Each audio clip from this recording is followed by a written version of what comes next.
I think if we continue to go down the path of trying to replace animal foods with all plant foods, we're going to strike many problems.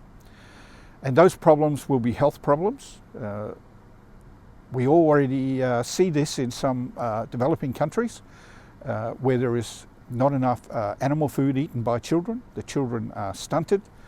They have problems with mental development and so on.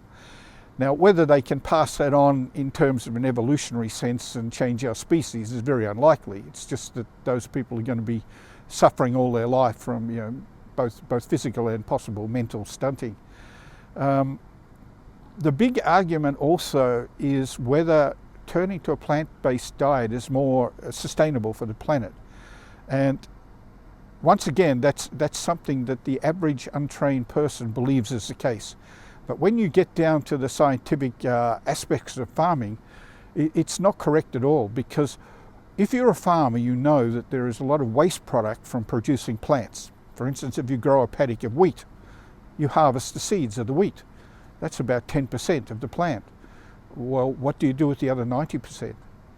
Now that's biomass, that's food for something else, and in this case it's food we can't eat. We can't eat hay or straw, but we can feed that to an animal who can then live off that and grow larger, produce meat full of nutrients that we can eat.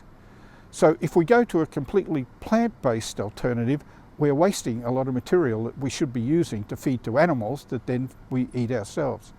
The same with dry land farming.